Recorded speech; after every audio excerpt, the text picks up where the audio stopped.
Need some fast, cheap, reliable MUT coins? Go to MMOXP.com and use discount code MONEYSHOT for 5% off your order. Link in the description below. Welcome back, YouTubers and Madden fans. This is MaddenMoneyShot, sniffing out the Madden cheese as always. Got some plays for you today out of the Rams playbook. If you guys don't know, I just put out 3 new playbooks. The Falcons, the Rams, and the Chiefs. The Rams and the Chiefs are pretty much 2 of the most changed playbooks when it comes to RPOs and trick plays.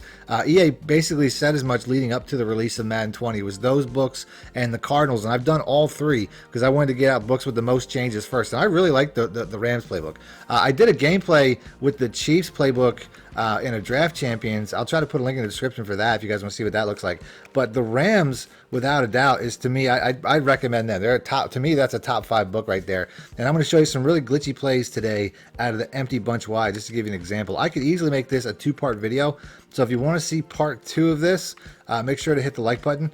Other than that, I'll have a full scheme of this on my Patreon and on my join now button. But this particular formation, I've not seen anybody really using this, but this is really glitchy. And I'm going to show you a bunch of plays out of this. You can make an entire offense out of just this formation, and there's only 9 plays, but it's just massive. Like I said, this play, it's really glitchy, and the plays I'm going to show you pretty much beat just about any defense. So let's go ahead and let's start off with, like I said, the gun empty bunch wide.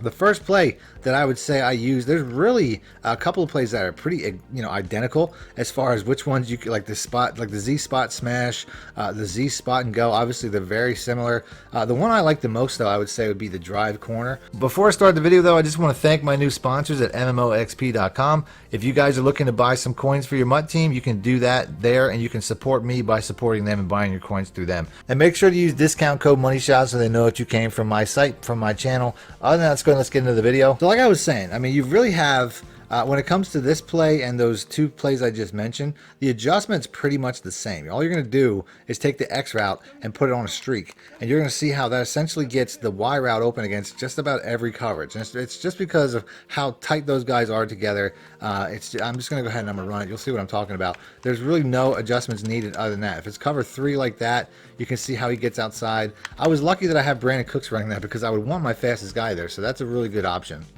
But this is pretty much going to be the read. I don't really have to look anywhere else. There are some other routes on the play, but like I said, the consistency of this route is really what this play is all about. I could go coverage to coverage to coverage to show you how this Y route essentially beats it outside. I did something similar like this out of the Saints playbook. It's a very similar concept, where it's pretty much the same idea. I'm just streaking a guy, and then the Y route's getting open. I'm getting some serious pressure from obviously, I mean, I picked the Bears. I shouldn't have done that with Khalil Mack. I really have to hold the ball a little bit longer than I am to get the effect that I want, but with Khalil Mack, I mean, I really have to get rid of it quicker than I want to. But you can see against cover 2, cover 3, cover 4, man, it doesn't matter. This Y route is essentially going to get open. And then I also have, like I said, I mean, I have a concept on the other side that's pretty good with the high-low of Woods and Cup for a really good check down option. I mean, I'll go ahead and I'll hit the B route. Obviously, I mean, that's going to be probably my second option because they're going to be the most consistent as far as how they get open. So to me, there's really only 2 reads on this play. It's going to be the Y route and the B route. And like I said right here, I mean, he just gets outside of everything. If you throw, like against man like that, you have to, if you throw in the break, if you time it well, he's going to also, beat it. It's really, there's a lot of timing involved with this play, but it just doesn't matter. Like I said, that streak, it just pulls everything back. Cover 2, it pulls the safety back. Cover 3, it pulls the corner back. Cover 4, it pulls the corner back. Man coverage, a lot of times they'll get bumped off one another. And like I said, you see him getting hit. Like that's the only issue really is the timing because Khalil Mack's all over me. So the next play I'm going to pick the Z spot smash. And I mean, the Z spot and go is pretty much the same thing. I find that these 2 particular routes, they just have the way that they arc. You can tell they're a little bit shorter. They cut off a little bit shorter. And to me, it makes them just a little bit better as far as, how they get open. I mean, I don't think that first play compared to this play, I think that this route might actually be a little bit better. You'll notice small differences in the routes from play to play. I can go ahead and I can make my own drag. That drag is still important to the Y route as far as pulling coverage down at times. So I can create that myself just by dragging this the slant and stop route, whatever that route is called, the B route. I can go ahead and I can create that again with that and still have that effect, because that does have an effect as far as pulling coverage down outside for this throw on the cover 2. So I would say this is probably the better of the 2. ultimately, but you know, you have to make an adjustment. The other one, you don't really have to make an adjustment. And then you can see right there, I mean, he's just getting open against everything. That's the whole point of this route, the whole point of this route concept. These two plays together, the way that they work, and then you still have that drag obviously being your second read, as just like the first play. You don't have the thing over the top of it, the in route over the top of it. You know what I mean? Like in the other play you did. And then you also have, I mean, if you have like a cover 3 on the other side, you have a really good option if you just want to go straight to the tight end, if it's a cover 3 or cover 4 and there's no underneath coverage. So the other side, I mean, you essentially just have, you have good options on both sides, but if it's a cover 3 like this appears it probably is, I can go ahead and I can take that right away. It's my option, but mostly I do that pretty much just to keep the opponent on their toes, to let them know there's options on both sides of the field. But I could pretty much just keep going to the Y route. I mean, that's the whole idea. So like I said right there, got that man coverage. If you throw in that break, you see how he just beats that cornerback outside. Well, we'll do this a couple more times. Like I said, just to show consistency. There we go. Once again, we got man coverage. I mean, it's just dirty. These post routes are so good in, you know, pretty much throughout the entire game. And then when you have a formation like this with those receivers being so tight, it just, you know, the AI of the zones of the defenders, they just don't do a very good job of deciphering what they're supposed to cover until it's too late. So continuing with the theme of this video, with that streak, the last play that I really like, if I can find it here, is the drive wheel. Essentially, it's very similar to the drive corner as far as the left side, but the right side's really different. So let's go ahead and let's pick that. Now we're gonna go ahead and we'll go random nickel again. This play right here, it's because, like I said, the way that Y route is on the very first play is just like it is here. It's not as good as it was the second play.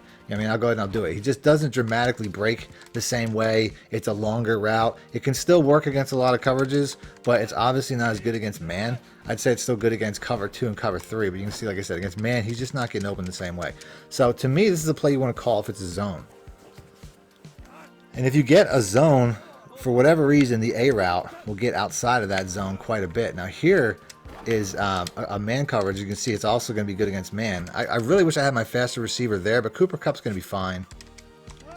But this particular play is really all about the A route. And you can see right here, I mean, they're going to go ahead and all out blitz me, but this, like I said, it's all about that wheel route, and it's going to get open instantly.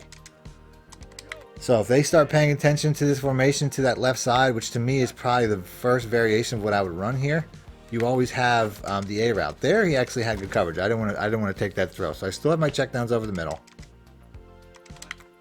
But 9 times out of 10, this A route, like I said, right there, boom. Just kick it outside. He's going to get open. He's getting 10, but I can get more than that. We'll do it again. So like I said, I'm just watching space. They just drop back and they just don't cover him. You know what I mean? It's an instant open route outside. 9 times out of 10, it's just going to be there. But these are all single read plays that just get the job done. You know what I mean? Like you're pretty much reading one guy every time, and it's just super consistent. So when it comes to this play, I don't even have to know what the coverage is, as long as I know it's a zone or even a man. Like I said right here, I mean, I have to slide away from a man pass rushing in my face every time. But you can see, I mean, man cover 1, it's instantly open against cover 0. If they're running a cover 0 man blitz, you can motion over Higbee and put him on a pass block. That'll be the best thing. Obviously, I mean, the way that Cooks gets open on pretty much every one of these plays is going to be best, but you can home run it with the A route. It doesn't work the same necessarily, you know, as far as against zone. I mean, there it did, but for the most part, you need the tight end over. Next up, we got the spacing switch. So all I'm going to do is put Cooks here on a slant. That's pretty much it. If I have a man coverage, Cooks is going to be the read. If it's a zone coverage, I'm pretty much reading the inside, you know, comeback routes or the smoke routes. I'm not really entirely sure what they're called, but they're definitely variations of what I would consider smoke routes. If it's a cover 3 or cover 4, I should be able to tell right away and hit the Y route or the B route, which is pretty much the looks. Like I said right here, I'm just pretty much reading right to left as finding, you know, the first receiver that's open. And it's really just a reaction. Like I said, I'm looking for space. That's the name of the play. It's called spacing. So I'm just looking for space. And you can see how consistent this is within a 5-yard stretch. So I would consider this a really good red zone play. You know, something that you could run right here. You don't need a lot of space. The less space, the better. Whenever it comes to the red zone, I would say holding the L2 button is going to give you an advantage to get that ball low. At least with routes like this, you want to get this ball out low. So you don't want to have that ball up in the air, because a lot of times the defender can knock it out after you catch it. You'll get like an animation where they'll knock it out. Like I said, right there. We want that nice and low pretty much every time. So just hold the LT button. So that's it. That's the video. If you want to see part 2 of this, I definitely have more concepts to use. I'll do that next. So hit the like button. I'll do that next. Other than that, thanks for watching. MADDENMONEYSHOT out. Need more help or just want to show your support? Then head over to my Patreon and join my team, where you can get exclusive content like ebooks and bonus plays, as well as early access to my vids and more. Link in the description below.